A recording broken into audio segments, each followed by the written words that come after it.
শুভেচ্ছা। দুদিন আগে বলেছিলাম যে এনসিপি জামাত জোট থেকে বেরিয়ে যাবে। আজকে আলামত দেখে মনে হচ্ছে আমার অনুমানটা একবারে ভুল নয়। এই যে এই এনসিপি হব বৃহত্তর সিলেট এলাকায় যে পদযাত্রাটা করেছে তাদের কর্মসূচিতে তো বাধা এসছে একাধিক জায়গায়, হবিগঞ্জে এবং গোলাপগঞ্জে। তারা তো মার খেয়েছে। তো ওই পরিস্থিতি তো খুব উত্তপ্ত ছিল হবিগঞ্জে। তখন মনে করা যাচ্ছিল যে জামাত হয়তো তাদের পক্ষে একটা স্ট্যান্ড নেবে। কিন্তু তারা তো সেটা করেইনি। উপরন্তু দেখা গেল যে শিবিরের সাবেক সভাপতি জায়েদুল তিনি তার ফেসবুকে একটা পোস্ট দিয়েছেন যে এনসিপি এই কর্মসূচিটা নেওয়ার পেছনে তারা একটা জনসমর্থন আদায় বা মানে পাবলিক সিম্পিতি আদায়ের একটা চেষ্টা করেছে এবং তারা উনি লিখেছেন যে গুড প্ল্যান, গুড মুভ।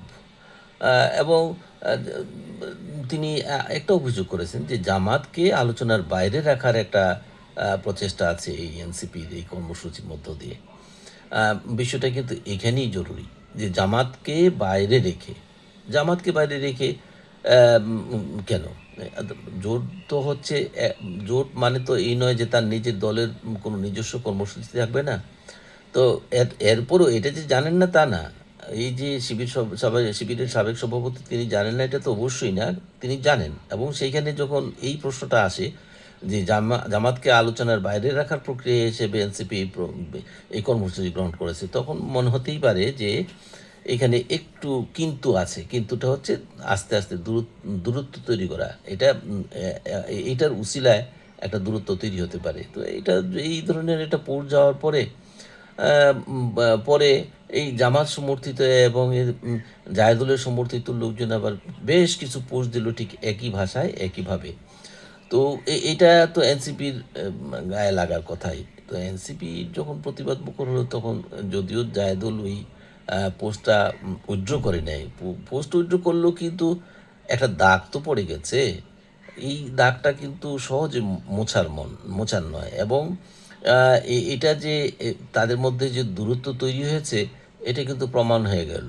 যেখানে এই জামাত এনসিপি পাশে দাঁড়ানোর কথা ছিল, পাশে দাঁড়িয়ে হতো, পাশে না দাঁড়াতে পারে অন্তত সহমর্মিতা তো অন্তত জানাবে যে ভাই তোমরা তোমাদের পাশে আছি আমরা, তোমরা তো মজলুম, আমরাও মজলুম। এই ধরনের একটা বক্তব্য তো আসতে পারতই। কিন্তু এটা না করে যখন মানে একটা যে জামাতকে আলোচনার বাইরে রাখার মতো এই ধরনের অভিযোগ যখন আসে তখন বোঝা যায় যে না, একটু কিন্তু আছে এবং সেই কিন্তুটা দূরত্ব বৃদ্ধির। এতদিন পর্যন্ত যেটা মনে করা হয়েছিল যে এনসিপি বেরিয়ে আসতে পারে, সেটা আরেকটু স্পষ্ট হলো। কিন্তু প্রশ্ন হচ্ছে যদি এনসিপি জামাতের জোট থেকে বেরিয়ে এসে আলাদাভাবে চলতে চায় তাইলে তারা কতটুকু এগিয়ে যেতে পারবে। কারণ এমনিতে তো দেখা গেছে যে জামাতে ইসলামের যে শক্তি তার ধারে কাছেও এনসিপির নেই। এবং এনসিপি তো জামাতের ঘাড়ে ভর করেই সংসদে পর্যন্ত গিয়েছে। এবং শুধু সংসদে যাওয়াই নয়, নাহিদ ইসলাম যে বিরোধী দলের চিফ হুইপ হয়েছে সেটাও তো জামাতের কল্যাণে। এখন সেই জামাতকে বাদ দিয়ে যখন এনসিপি কর্মসূচি গ্রহণ করবে এবং এগিয়ে যাবে তখন জামাত তো স্বাভাবিকভাবেই তার প্রতিপক্ষ হয়ে দাঁড়াবে।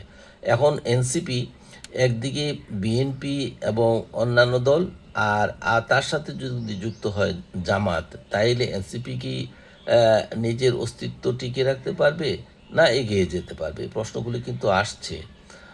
আর অন্যদিকে এনসিপিরই বা কী করার আছে? এনসিপি দল হিসাবে যদি প্রতিষ্ঠিত হতে চায় তাহলে তো তার নিজের কিছু কর্মসূচি থাকতে হবে। কর্মসূচি পালন করতে গেলে যদি জায়গায় জায়গায় এইভাবে ব্যাঘাত আসে, সেগুলি কুলোবে কীভাবে? আজকে এই এনসিপির বয়স তো 1.5 বছর 2 বছর হয়ে গেল। এর মধ্যে এতদিন পর্যন্ত তারা আহ্বায়ক কমিটিতেই কিন্তু সীমাবদ্ধ। তাদের একটা পূর্ণাঙ্গ কমিটি করতে পারেনি তারা।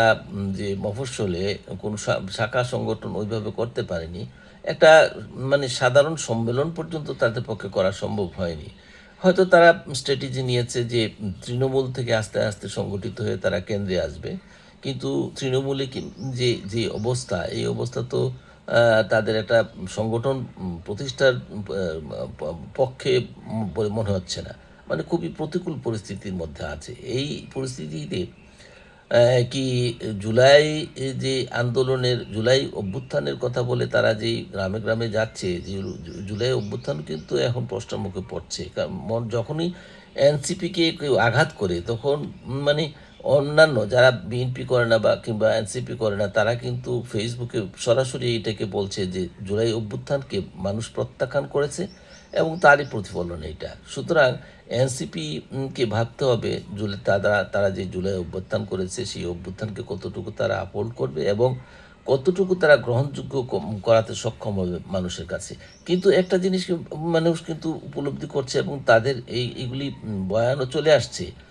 এই যে জুলাই আন্দোলনের কথা বলে এনসিপি সংস্কার কেন করা হবে না, এই হচ্ছে তাদের দাবি যে সংস্কার করতে হবে। এই সংস্কারের দাবি নিয়ে তারা জেলায় জেলায় এই পদযাত্রা করছে, কিন্তু এইদিকে মানুষ, সাধারণ মানুষের ত্রাহি ত্রাহি অবস্থা, দ্রব্যমূল্য আকাশ ছোঁয়া, এই বিদ্যুৎ নেই, গ্যাস নেই।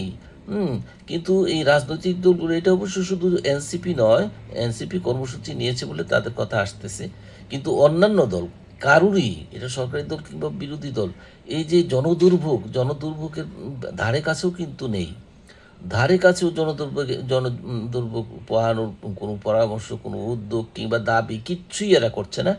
এরা শুধু আছে কিভাবে এই সংস্কার মাধ্যমে জুলাই অভ্যুত্থানে যেই সংবিধান বিরোধী কাজগুলো হয়েছে সেগুলোকে কিভাবে বৈধতা দেওয়া যায় এবং মুক্তিযুদ্ধকে বিতর্কিত করার জন্য তারা যেই পদক্ষেপগুলি নিয়েছে, যে কর্মসূচিগুলি নিয়েছে, তারা চেষ্টা করছে সেটাকেও মানে তাদের চেষ্টা কি, তাদের লক্ষ্যই যদি জুলাই সংস্কার প্রস্তাবগুলি হুবহু মেনে নেওয়া হয়, মেনে হয়, মানলে তো সেখানে মুক্তিযুদ্ধ অস্তিত্বহীন হয়ে পড়বে। সুতরাং প্রশ্ন অনেকগুলি এনসিপির সামনে। এনসিপি কি জামাত জোটে থেকে জামাতের সঙ্গে কাঁধে কাঁধ মিলিয়ে চলতে পারবে, না আলাদা নিজেদের প্রতিষ্ঠার জন্য আলাদা হয়ে হাবুডুবু খাবে?